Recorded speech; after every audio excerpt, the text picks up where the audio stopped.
With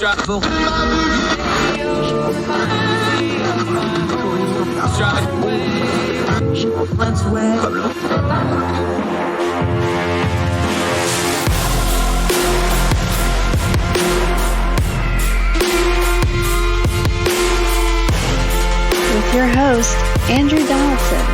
This is Heard Tell.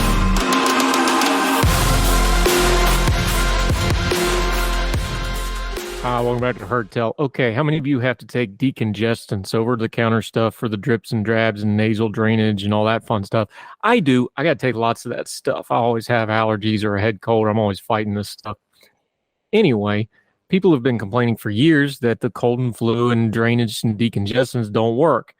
Turns out, cuz they don't. Our friend Michael Siegel, that's Dr. Michael Siegel to use, writing in Ordinary Times. He's taken a piece from the New York Times to jump off here. We'll link to it in the Substack notes. But from the New York Times, quote, an advisory panel to the Food and Drug Administration agreed unanimously on Tuesday that a common decongestant ingredient used in many over-the-counter cold medicines is ineffective.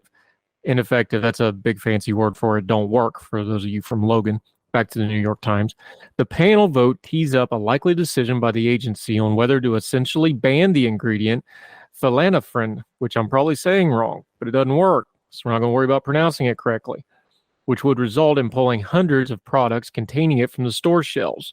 If the FDA ordered the removal, a trade group warned that numerous popular products, including Tylenol, Mucinex, and Benadryl, cold and flu remedies, might become unavailable as companies race to reformulate them. Agency officials generally follow the recommendation of the advisory panels, though not always, and it could take some months before a final decision is made. And the findings could be contested, prolonging any move towards product substitutions or removing certain stocks at stores. In the meantime, experts advise consumers not to panic or toss out all the drugs in their medicine cabinets, even though the agency advisors have decided the ingredient, phenylephrine, doesn't work to relieve nasal, not naval. If you got naval congestion, you just need a washcloth. We're talking nasal congestion here, folks. Nasal congestion, when taken orally, that's by mouth for those of you from Madison, it is not dangerous, and the products do contain other ingredients that will work to ease cold symptoms. That's the end of the New York Times quote. Let's see what Dr. Michael Siegel, our good friend, we're going to get him on to talk about this soon. Michael Siegel says, my response to this cannot be printed in these family-friendly pages of Ordinary Times. Studies have shown that phenylephrine, or however we're saying it, while having other medical uses, is completely useless as a decongestant since at least 2007. Consumers have been complaining for 16 years the stuff doesn't work. The only reason it was foisted upon us in the first place was because of restrictions on pseudoephedrine. Pseudoephedrine is effective as a decongestant, but also because it's a precursor to the manufacturing of methamphetamine. Therefore, state and federal governments, in their long-standing practice of responding to criminal activity by punishing innocent people, responded in the early 2000s meth epidemic by imposing various restrictions on pseudoephedrine sales. Okay, pause. You know, when you go to the counter now, you can't just get the real good Mucinex D and that sort of stuff and the Benadryl. You got to go ask the pharmacist for it. That's what we're talking about here. By the way, it also jumped the price way up. Back to Michael Siegel here. While they were immediately dropped in meth use immediately after the passage of the CMEA in 2005, that's the legislation, it has since rebounded because drug addicts are smart. They can adjust a lot faster than the government can. That's me saying that, not Michael. Michael says this: there is little evidence that restricting pseudoephedrine availability cut meth use at all. At most, it moved the manufacturer to Mexico. In the meantime, 16 years later, here we are, a nation of 330 million people sniffling, snarking, and snorting snot because a drug that has never demonstrated efficiency beyond placebo was foisted upon us as a replacement for a drug that actually, worked. Panel's advice is, as the name on the label suggests, advisory.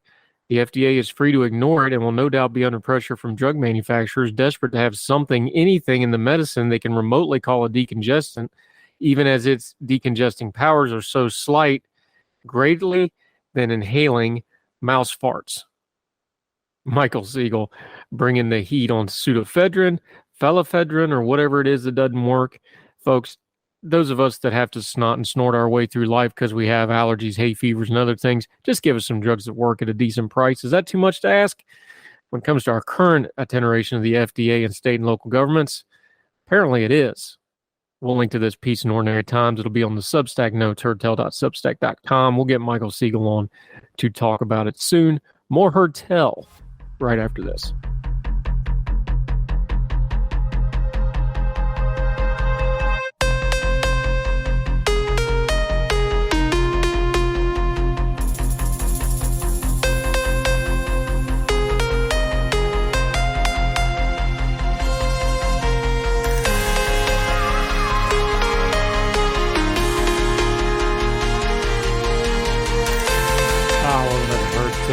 Mitt Romney has announced he's not going to seek another term in the United States Senate. This, of course, got a lot of reaction online because online isn't reality. Listen, don't kid yourself. If Mitt Romney ran in Utah again, despite what you've been told, he would win.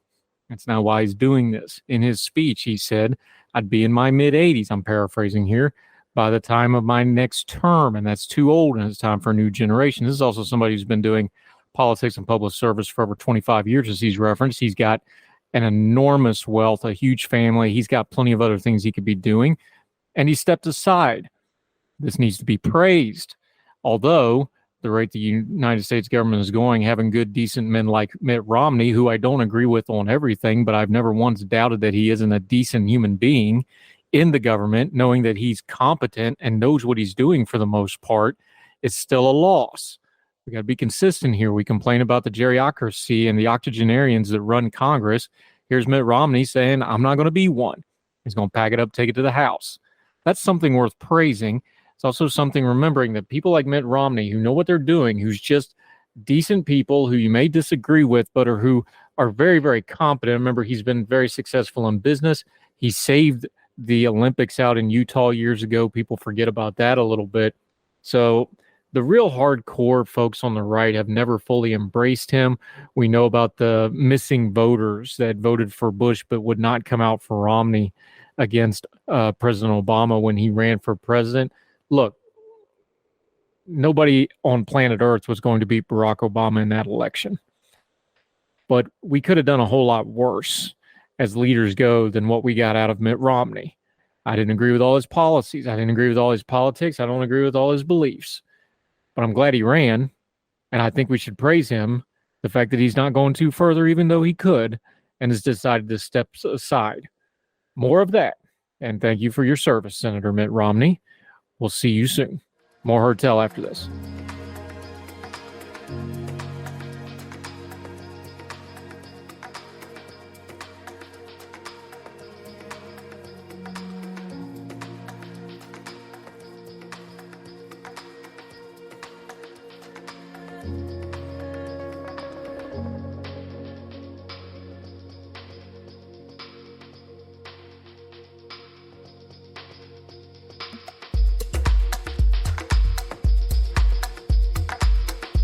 Welcome back to Herd Tell. Okay, big old mess in Congress. He's our man on the spot on Capitol Hill. He knows what's going on. He is the senior DC guy that handles such things for The Independent. He's also an aspiring musician, but we'll talk about that some other time. Eric Garcia, how are you, my friend? What's going on? Hey, brother, appreciate your time. All right, Congress is going to be all over the news for the next couple of weeks, especially. They're back in session. The Senate came back Monday. The House came back Tuesday, and it went poorly right off the jump. Where do we even start with this? Because they've done some preliminary things. There's going to be a lot of caucus meetings today and tomorrow and some procedural things. Before we jump into headlines, McCarthy, impeachment, the budget battle, the Senate, Mitt Romney stepping down. Give me an overall lay of the land as people came back. Was there a sense that this is going to be a real slog and a real bad time as they came back? You're standing in the hallways. What was the demeanor? Do they know that this is going to be a rough couple of weeks? So I think it's important to just always differentiate between the House and the Senate. The Senate is, for better or for worse, they almost are acting like this doesn't even happen. They're just, including Senate Republicans. They're just like, we're working together on appropriations. They had this whole meeting on AI yesterday. On Wednesday. There's been this, there's really just this feeling of we need to keep the government open and we're doing our job. And there's almost kind of a sense of annoyance.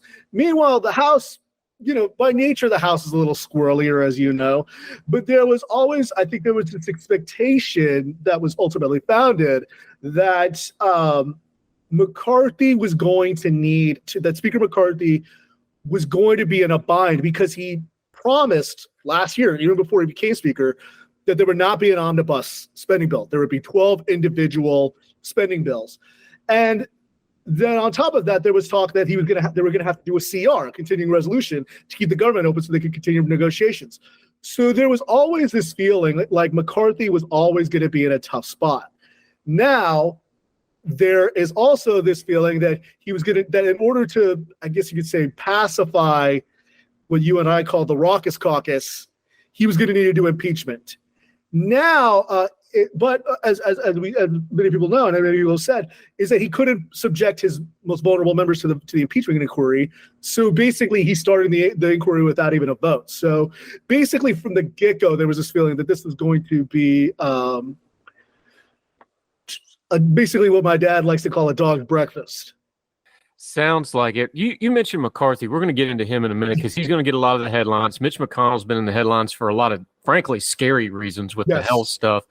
Schumer's going to get some pop today because he's meeting with Elon Musk. That's a sideshow to itself. The leader on Capitol Hill that's not getting discussed is Hakeem Jeffries. Yes. He's doing record-setting fundraising. I don't think that's by accident. I think he knows, look, I got to hold my caucus together. They've got a slim majority. Let's just not put out the burning man as he runs by and just keep kind of a low profile play. Is that the plan? Because if it is, it's kind of working. Him and McCarthy actually kind of get along. That's probably going to come to a screeching halt somewhere right around Tuesday or Wednesday of next week. Is that an accurate read on what Jeffries is doing? He's just kind of biding his time and waiting here? He had a small briefing, in a few hours he's going to have his main briefing. But after McCarthy announced the impeachment inquiry, he did, him, Catherine Clark, and Pete Aguilar, the three of them basically get along. It's very different from Pelosi and Hoyer. They basically had this trifecta press conference, sparsely attended. He did his normal, song and dance, but I think that he very much is biding his time. He's trying to hold it together. I think the other thing that you need to take into account is that essentially he and a lot of other, he basically brushed off a hypothetical about a motion to vacate the chair. Essentially what he would need to do if because Matt Gaetz gave a speech on Tuesday saying that he wants to have daily motions to vacate the chair. Essentially at this point, Jeffries needs to keep the caucus together to prevent any defections from anybody joining a motion to vacate and get them all to vote present so that McCarthy isn't deposed. But at this point, he's really still, I guess you could say, a speaker in training.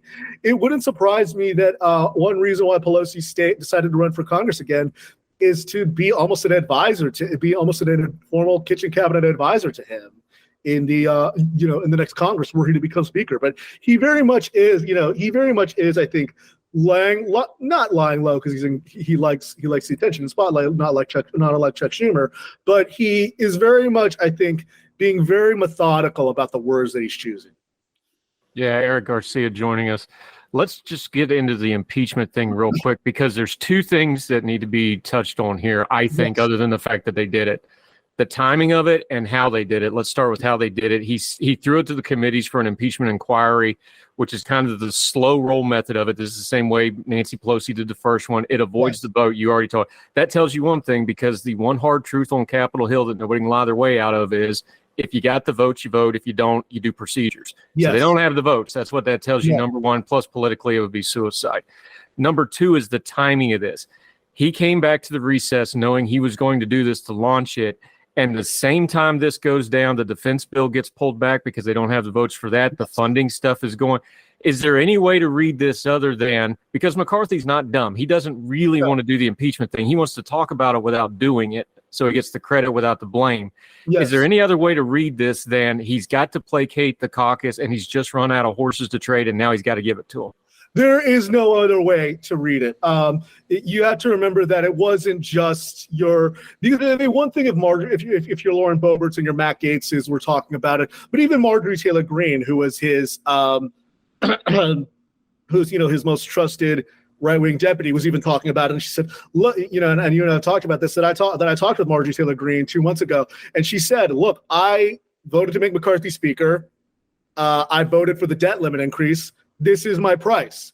He had no choice. And she said during a town hall that she was not going to vote for a government spending bill unless there was a vote to impeach Joe Biden and unless there was a vote to defund Jack Smith and no funding for Ukraine. So as you said, they pulled the defense bill yesterday. And the reason why is because McCarthy didn't want to embarrass himself with and leadership didn't want to embarrass themselves with a failed defense bill. It's one thing to have a failed speaker vote. It's another thing to have a failed defense bill. So at this point, it basically is. You're right. There are no more horses to trade, and he also knows that inevitably, enough Republicans are going more than 5 Republicans are going to vote against the continuing resolution. So he had to throw them basically a bone because he knows that voting for a continuing resolution is going to infuriate countless members of his conference. Yeah, Eric Garcia joining us. Herein lies the problem, though. I want to back up to something you said. Yes. You said it with a straight face, and it was normal for you, and you didn't even stop. Kevin McCarthy's most trusted right-wing aide, Marjorie Taylor Greene. There's 221 other people in Congress besides Marjorie Taylor Greene. This is a problem of his own making. Yes. He let her back in. He put her in charge. He not only gave her committee assignments back, which he probably had to do to appease the Congress, he's given her power. He's brought her in. Like this, why would you do this? Is bringing the unpinned grenade into the car and driving fast with it. I don't understand why he did it. I know he felt like he had to placate these people, but surely there was somebody other than her to do it, because this is the snake that's going to eat you at some point here. Yeah, no, this is to borrow from Trump's favorite song. You knew darn well I was a snake before you took me in. I think McCarthy. It's important to remember McCarthy was House Majority Whip when Boehner did battle with the Freedom Caucus, and I should also say that he's also tried to placate Jim Jordan and Thomas Massie as well, who are the guys who booted John Boehner and who basically chased Paul Ryan out of town. But he made a But I also think that this is also part of him trying to appease Donald Trump. Obviously, Marjorie Taylor Greene is very close to Donald Trump. This is his way of keeping in good graces with Trump. But this was very much a strategic choice that he knew if he got some folks like Jim Jordan and Thomas Massie and Marjorie Taylor Greene on his side, that it would give him cover. And in exchange, as you said, he gave them legitimate power. A lot of people talked about how the Freedom Caucus booted Marjorie Taylor Greene right before the recess. She really doesn't need the Freedom Caucus. The Freedom Caucus just groans and complains, but they've never actually accomplished anything. Budget deficits soared under Obama and Trump, and Obamacare remains a law of the land. But he made this conscientious choice because he didn't want her against him. He didn't want her to have a motion to vacate, to join in a motion to vacate the chair. And he basically divided and conquered Marjorie Taylor Greene versus Matt Gaetz and Lauren Boebert to basically keep his gavel.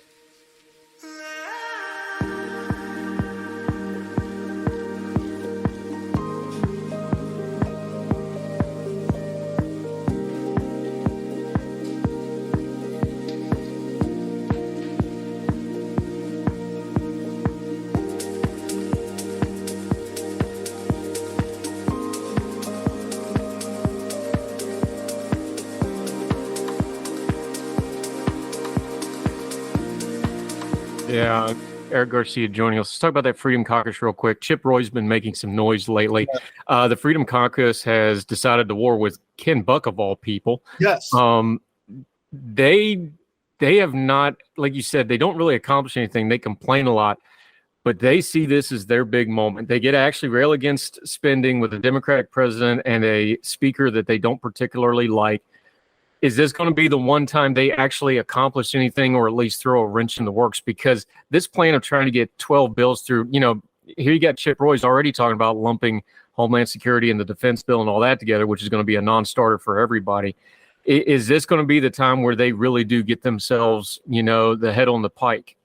This is I was talking about this with my editor just the other day.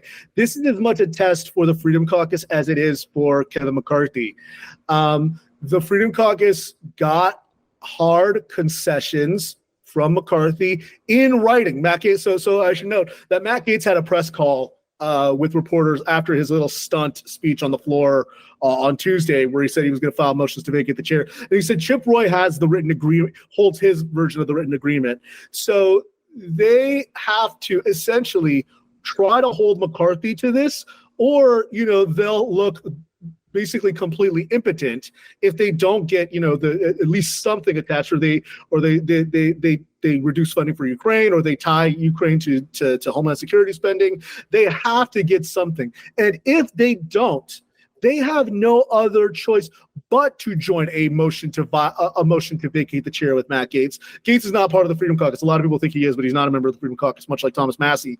But they have no choice, because they said they have things in writing. They said they have a written agreement. So if they do not act on it, and if they do not actually try to give McCarthy the boot, they look like, they basically look impotent as well. And I should say this is the other thing, because you mentioned Ken Buck. So Buck, of course, he said that there was basically not a there with impeachment. In many ways, the Freedom Caucus is picking a fight with Ken Buck. They picked a fight with Marjorie Taylor Greene before the recess. This is them trying to show that they're tough without actually doing the hard work of trying to boot Kevin McCarthy, or vote, or actually try to govern and try to get some spending cuts, included in the 12 appropriations bills. Yeah, Eric Garcia joining us. Here's the thing. Matt Gaetz doing a speech. Nobody cares, because nobody takes him seriously. If everybody remembers, when they finally got the speaker logjam done, we have the infamous clip of somebody whispering in his ear. His face drops, and all of a sudden he decided he didn't want to fight that battle anymore. Yeah.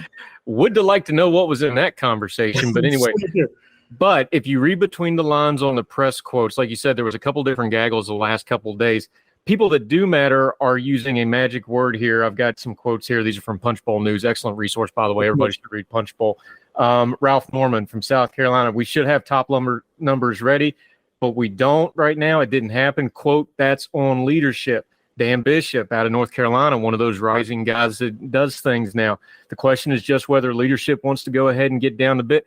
Okay, leadership is code for Kevin McCarthy. Yes. They're already planting the seeds. Whatever happens now is all on Kevin McCarthy. I don't see a good way for McCarthy out of this, because as we're recording this, I believe we got 15 days until the shutdown number, depending on which number you want to use. If they put a bill down... Religion is at the intersection of our 21st century life, even if we don't express a faith. At a time when it seems that religion isn't as prevalent as it once was, it still leaves its mark everywhere.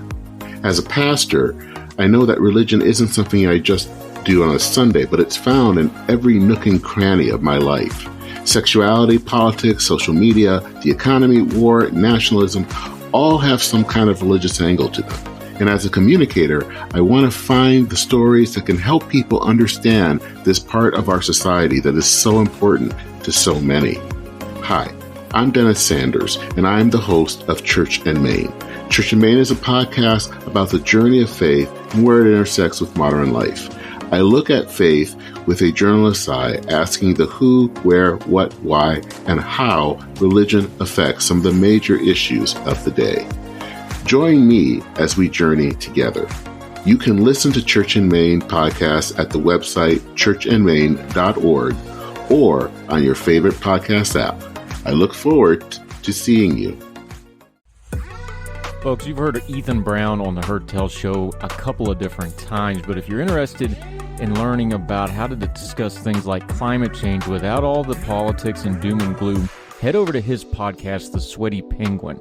Sweaty Penguin is a late-night comedy-style climate podcast working to add nuance, critical thinking, humor, and hope to the climate conversation. They got over 100 episodes already, breaking down weekly news stories and specific topics, from the vanilla to the ADHD to the international accountability to orangutans. Yes, I know, it's a comedy thing, so just go with it. But each time, exploring different ways we can make progress on these issues while still helping the economy, health, security, and everything else we care about. Feel overwhelmed, exhausted, or excluded by today's climate change discourse? This is the podcast for you. Find The Sweaty Penguin wherever you get your podcasts or at www.thesweatypenguin.com. Today they wouldn't get it done. No. So is there any way that they avoid a shutdown? Is there any way McCarthy's going to survive this thing? So the answer is, I would say 90%. There's no chance that we avoid a shutdown. There is going to be a shutdown. It's just basically about how long. And I'm sure that the White House is already getting ready, and Senate Majority Leader Chuck Schumer is already getting ready to lay the blame at the feet of Kevin McCarthy. Minority Leader Hakeem Jeffries, as he said, we're not going to vote on a ransom note. The question, a lot of people said during the debt limit debate that McCarthy was going to be toast. I never really believed that, because the debt limit was always going to be an agreement. It cut some spending, but it was always going to come down to appropriations. Now there is really a question of whether the slow walk impeachment inquiry is enough to keep enough members of the Freedom Caucus happy while he's doing this continuing resolution. And if not, then it could very well spell the end of him. But again, and I keep on saying this, what matters is, the only thing that matters is you and I have said this countless times, Matt Gaetz, having his little peacocking moments doesn't really matter. What matters is that the folks who flipped their votes to give McCarthy the gavel, people like Michael Cloud, people like Byron Donalds, people like Scott Perry, people like Dan Bishop decide to make a hell of a lot of noise, and they decide, okay, you know what, we're going to join this motion to vacate. That's what matters, because the Democrats aren't going to help Matt Gaetz depose Kevin McCarthy just on principle. Because they don't want to know. They know that whoever he replaces is going to be worse, in their mind, going to be worse. So this is going to be really a test of basically playing chicken between McCarthy and the Freedom Caucus.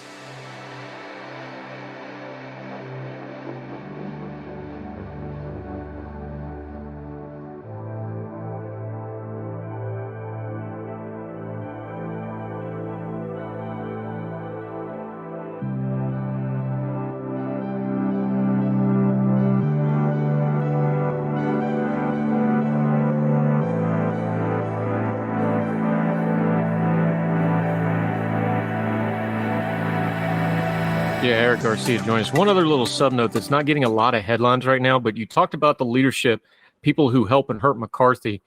Steve Scalise isn't really on the board right now. He's still technically there, but he's dealing with cancer. We hope he recovers, by the way. But he's not really there daily right now. He was there daily when they fixed all the stuff last year and back during the spring and the summer when things looked really dicey. He's kind of the steady old hand on a lot of this. A lot of people watch for him to flip on McCarthy, and he never actually did. That kind of held everything together. How much does him not really being in play right now affect it? Because that's one of those big ticket pieces that's not all the way there right now for understandable reasons.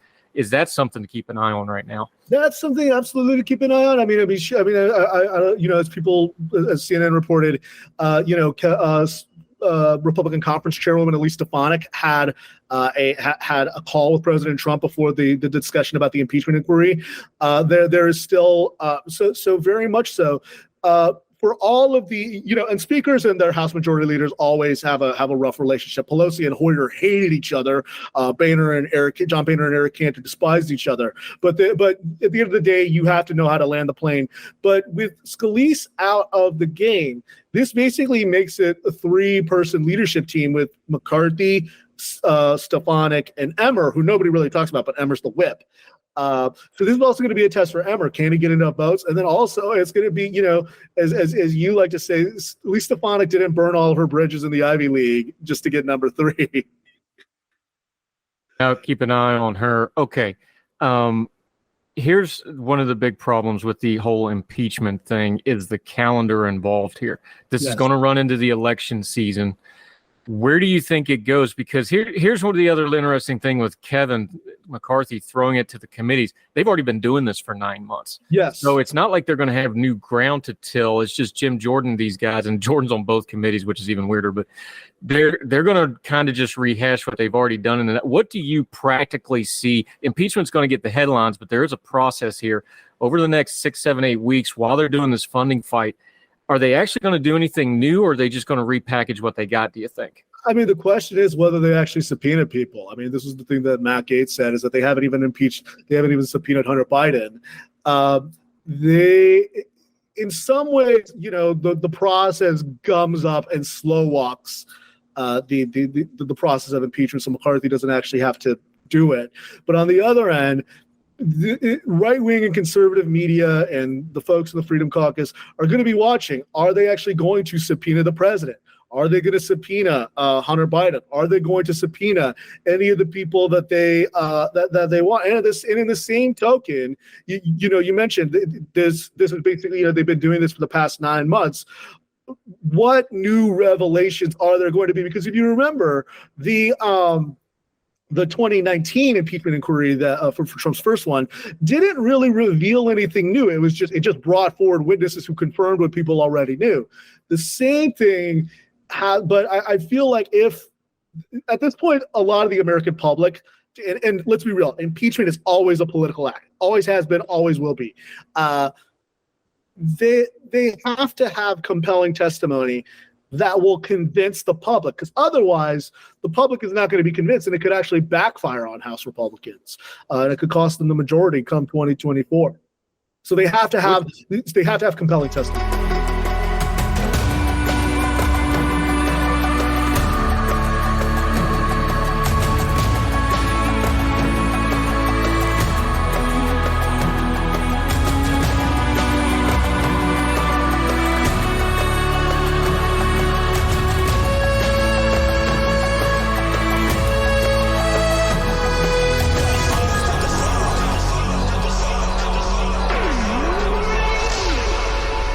Which one's more politically dangerous? What do the Congress people think is more politically dangerous? Because they're smart. They know what's going on. Is it the budget fight or the impeachment fight? That there's 18 Republicans that were in Biden districts. There's really about 30 to 35 of them that are in real swing seats that are going to be really competitive. Yeah. And that's what will flip the House if it flips. So those 30 to 35 Republicans, what are they more afraid of? Is it either or both, or which one? They're afraid of both, but I would say that they're more afraid of doing of actually having to do an impeachment vote. As you said, because they're in districts that voted for Joe Biden. Some of them are even more, or I guess what you would call toss-up districts. It's important to remember that these Republicans on the front lines, they're by and large McCarthy loyalists. Almost all of them voted for Kevin McCarthy this last, all 15 rounds. They want, I think more than a fight on the budget, they're afraid of a government shutdown. They're not afraid about voting for the budget, but they're afraid of a government shutdown because that doesn't look good for them. Also the other thing to take into account is that if there's a government shutdown, literally in a few weeks, there's going to be the off-year elections in Virginia. There's a lot of federal employees in Virginia that could very well flip the Virginia State House, and they could shoulder the blame because of all the federal employees who won't be getting a paycheck. Yeah, that's a great point. Eric Garcia joining us. Okay, some news from yesterday as we record this. Mitt Romney stepping down. He's going to finish out his term, but he's going to be done in the Senate. The MAGA folks are really happy and dancing about it. All the moderates are like, that's interesting. I found the statement he made pretty incredible. He's like, look, I'll be in my mid-80s next term. He didn't say I'm fabulously rich and I don't need this, but it was between the lines. When he said, I've been doing this for 25 years. I got some other things I want to do. How did it hit folks? Probably not a surprise. A lot of folks thought this might be a one and done for him, but how did it hit the colleagues? Because we'll hear the hagiography. People are going to praise Mitt Romney, and then people don't like him, going to tear him down. What's kind of his legacy? He's kind of the last Republican non-Trump that could actually survive Trump and do what he wanted to do because Utah is not super Trumpy. What's the legacy that people are talking about on the Hill now that he's actually pulled the trigger here? I think a lot of people are. I think a lot of Democrats probably are privately worried because it's one less person they can do business with.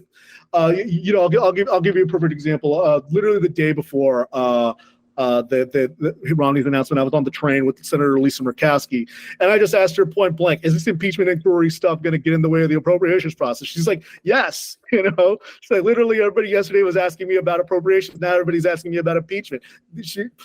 Reading between the lines, this is her saying that this is ridiculous. In the same way, I think a lot of Democrats are frustrated because for all of their disagreements with Mitt Romney, and he's a conservative, make no mistake, he was still somebody they could do business with. He worked together with them on the bipartisan infrastructure bill, worked with them on guns, worked with them on the Respect for Marriage Act. Obviously, his really good one person who's really probably crying is Senator Kyrsten Sinema, his really good friend and fellow BYU alum. They're two people. Romney back earlier this year told me he wouldn't campaign against Sinema if she were to run for re-election. So there very much is probably a feeling among Democrats they're probably going to miss him more than some Republicans, but I think it's probably not going to go off too well with Senate Minority Leader McConnell because this means that he's going to have probably some other right-wing zealot who's going to oppose him as leader, or if McConnell steps aside, this is probably not going to make someone like Senator John Thune or John Cornyn or Barrasso or whoever takes McConnell's spot if he decides to step away. This is probably not going to make them happy because it's one more person who's going to try to who's going to raise hell and join your Josh Hawleys and your Mike Lees and your J.D. Vances. Yeah. Eric Garcia. All right, hypothetical time. We love to project out ahead of time. We may be looking at a situation where we currently have a Republican House and Democratic Senate. We may be looking at a situation in 2024 as you look at the map. It may be the opposite. We may have a Republican Senate and a Democratic House with a very thin majority, or maybe more if they do get really off the rails with this stuff. How's that going to change things? Because we talk about deadlock, but who has the Senate really does steer a lot of what the House does by design. That's how it's designed in the Constitution. How would flipping that look? Let's assume Mitch McConnell hangs in there for a while, and we hope his health, whatever else, we hope his health is okay, because these things are scary. I hate seeing that stuff. Yeah, it was terrifying. But let's just assume McConnell's still at the helm. That's why he's holding on, because he thinks he's getting the Senate back, and the House goes Democrat. How's that going to change it, regardless of who the next president is, whether it's Biden or Trump or whoever? Well, the famous thing is that, like, as any member of the House knows, that the Senate does, even though, the House supposedly has the power of the purse in the Constitution, basically the Senate writes all the spending bills and then forces the House to eat it. So very much so, it'll very much change things. It'll change how spending's done. It'll change how appropriations are done. Not to mention that it'll change how nominations are done. So if President Biden wins re-election, it's probably going to gum up all of his judicial nominees, because that's the best thing. That's what McConnell is best at doing, is gumming up and obstructing nominations. Or if there's a President Trump, or as much as that may scare Mitch McConnell, or President Ron DeSantis, which is looking increasingly unlikely, it's going to become a judicial confirmation factory. And in the same respect, it's probably going to make you'll probably get more continuing resolutions through. There's probably not going to be a fear of a government shutdown, but it's going to probably slow the process if there's a Democratic president. And it's going to mean that even if there's a Speaker Hakeem Jeffries, he's going to have to swallow whatever Leader McConnell wants him to swallow. Yeah, not a great metaphor that I want to think about, but you're accurate as it is. Eric Garcia joined us. Okay, for the audience, because you're the inside guy, like you run into Lisa Murkowski on the train and get to just chat with her. You get to talk to Joe Manchin about whether he's going to go to WVU and do the right thing for everybody and get out of the way. I'll ask you about that some other time. But give the audience, the folks listening, our friends listening, give them one or two things to pick out of the headlines, because it's going to be a lot of noise and action without a whole lot of underlying meaning for a while, I think, especially with these budget resolutions. They're going to get pulled. They're going to come back. There's going to be conferences. The impeachment thing's going to take a while. Give folks the one or two things they should look for in the headlines, some hard stuff on the debt and spending stuff, and something hard on the impeachment, and go, okay, now I need to pay attention to what's going on here. You have to take a look at when there's going to be a continuing resolution.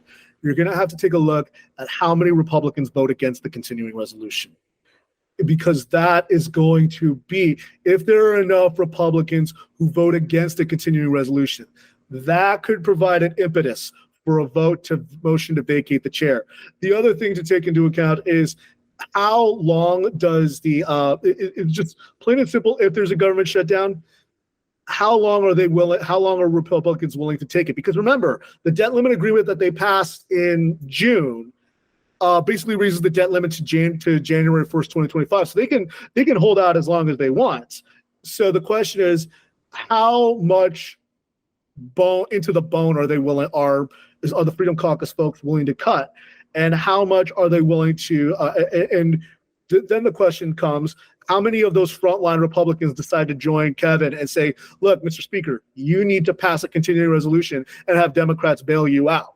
Those are the two questions: are who are the Republicans who are going to tell Kevin to come to his senses, and then also how many Republicans are going to vote for it, and because that could get some people to say, hey, let's do a motion to vacate. Give me one or two on impeachment. Is it the Jim Jordan committee stuff? Is it that if they just rehash the same old thing, it'll kind of be like the first Trump impeachment? It'll fall flat from what's promised because it's not new information. It's just repackaged and the public kind of tunes it out. Give me one or two for impeachment too. The real question is whether Republicans actually subpoena Hunter Biden. That is going to be that's going to ultimately. Yeah, but not to interrupt you, he's already got the get out of jail free card because he can sit there and go, I can't answer any questions because I'm under investigation over here, and then he doesn't say nothing. Yeah, there'd be a court fight whether he'd have to appear or not. Technically, in the state system already. Yeah, the other thing is just to see what do Democrats do, because a lot of them are really happy to throw Hunter Biden to not be they don't want to be defense counsel for Hunter Biden. But the question is what the messaging is, because this is going to be mainly done through oversight. The two people to watch are going to be the tag team is going to be Jamie Raskin and AOC, because they're the number one and the number two on the oversight committee. Raskin said he's not running for Senate in Maryland, so this is what he's got. And so the question is, Raskin and AOC have long been the Democrats' best questioners on oversight when it comes to holding Trump accountable. The question is, how do they mount a defense against Comer against Comer and the Republicans in this committee, which they don't really want to do, by the way. They don't want to do. They're going to have to figure out some way to do. All right, Eric Garcia, $1 million question: if there's a motion to vacate the chair, by default, you got to get yourself a new speaker. Who's going to take it? The question is who wants it, and the question is who has the votes to do it. I mean, the question is who is if you're thinking that they're going to do a motion to vacate now. If you're Emmer, or if you're Scalise, or if you're Stefanik, or if you're, I don't know, Jim Jordan, not Jim Banks because he's running for Senate, you have to start doing your whip count now. You have to start saying who's going to get behind me now. So more than the question about who's going to replace him is, does anybody have the votes? Because really, the Kevin had basically the Theresa May benefit, which is that nobody else could muster the most for our friends who don't follow British politics. Theresa May basically stayed in as long as she could because nobody else could take the place. The same way, nobody else can get as many votes as McCarthy. So you have to start whipping votes now, and you have to do it low key. Yeah, and that example, you wind up with, getting a replacement that lasts less than a head of lettuce, which doesn't go really well. So yes, precisely. All right, Eric Garcia, we love talking to you about these things. Busy week in Congress. We'll have you back in a week or two to catch up with. Let everybody know what you got going on. I know you're writing a second book, but go ahead and plug the first one. And let us know where we can keep up with you until we see you again, my friend. You can follow me on Twitter at Eric M. Garcia. You can buy the book, We're Not Broke, and Changing the Autism Conversation.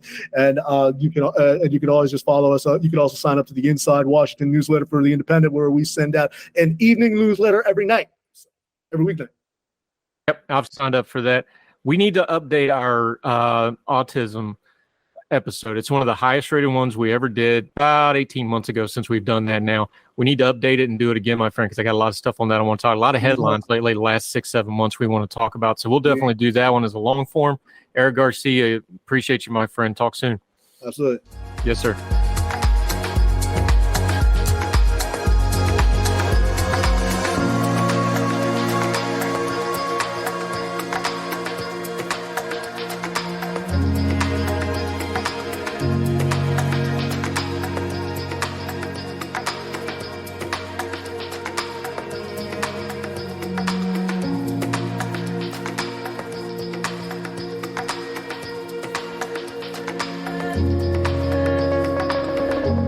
Back to Heard Tell. Let's end on a good note if you like to relax. Let's go over to Montenegro. Brizna, Montenegro. This is from CNN. 7 competitors lying down on mats are vying for the coveted title of laziest citizen after smashing the previous record in the satirical contest held annually in a holiday resort in northern Montenegro. A lying down record of 117 hours was set last year's contest in the resort village of Bresna. Of course, it's a resort village. They never do this in like industrial areas, but I digress. But as this year's competition enters a 20th day on Thursday, the remaining contestants say they were determined to keep going. Quote, all of us feel good. Excellent. There are no health problems. They are pampering us. All we have to do is lay here. Well, yeah, that's kind of in the title, lady. Said 2021 champion Dubravik Oskic, who's 38. The contest was launched in the tiny Adriatic country 12 years ago to mock a popular myth that labels Montenegrins as lazy, said Radovan Blagovic, the organizer and owner of the resort. She said the 7 remaining contestants from the starting field of 21 had been laying down for 463 hours so far. There are photos of this. Folks, the most notable thing are the sleeping bags and the multiple charging cords for all the laptops and cell phones. It's a little different nowadays being lazy, you see. Back to the piece. The rules stipulate that standing or sitting are considered a violation of the grounds for immediate disqualification, but contestants are allowed to have a 10-minute every 8 hours or so to go to the toilet. Well, that's good to know. Competitors can also read and use cell phones and laptops. Filip Kresniak, 23, a first-time contestant from the northern town of Moldjavik. Folks, I don't do Slavic real well, so if I'm mispronouncing any of these, I apologize. Said he was confident of victory and picking up the 1,000 euro prize. That's about $1,000.70 US. We have everything we need here. Company is fantastic. Time goes by quickly. Hey, don't be judgy. They've been doing this for 20 days, going on 21 days now, which means even if you just surmise they didn't do a whole lot the other days out of the month, they still did more work last few weeks than Congress did for a lot less pay. That'll do us for Heard Tell. Make sure you're subscribing on however you're getting this program, whether you're watching on the YouTube channel, if you're listening on iTunes, Spotify, iHeartRadio, any of the various podcast amalgamators like Podcast Addict and things like that. We see those stats. Make sure you're subscribing. Make sure you're following. Leave us a comment if you would. That would be great if they give you that option. Also, leave us a rating. That lets those platforms know our program is worth checking out and helps us promote it. You would do so also. Put us on your social media. We don't pay for promotion here. We just do it off our own social media. So if you can share Heard Tell, let folks know it's worth checking out. We'd really appreciate that. All the notes, everything you need, links. You can even listen and watch the program right in the Heard Tell Substack, heardtell.substack.com, completely free to subscribe to that. Give us a note. We run segments and stories that we get from you, the folks. So make sure you send those in to us, heardtellshow@gmail.com, heardtellshow on the Twitter, and of course on the Substack. You can interact with us there. So wherever you are, across the street or around the world, we hope you're well. We hope you are well fed. We hope you're standing up and not just lying down all day. And we'll talk to you again real soon for more Heard Tell. All the music on Heard Tell is provided under a Creative Content license from monstercat.com. Somos la máquina. Religion is at the intersection of our 21st century life, even if we don't express a faith. At a time when it seems that religion isn't as prevalent as it once was, it still leaves its mark everywhere. As a pastor, I know that religion isn't something I just do on a Sunday, but it's found in every nook and cranny of my life. Sexuality, politics, social media, the economy, war, nationalism, all have some kind of religious angle to them. And as a communicator, I want to find the stories that can help people understand this part of our society that is so important to so many. Hi, I'm Dennis Sanders, and I'm the host of Church and Main. Church and Main is a podcast about the journey of faith and where it intersects with modern life. I look at faith with a journalist's eye, asking the who, where, what, why, and how religion affects some of the major issues of the day. Join me as we journey together. You can listen to Church and Main podcasts at the website churchandmain.org or on your favorite podcast app. I look forward to seeing you.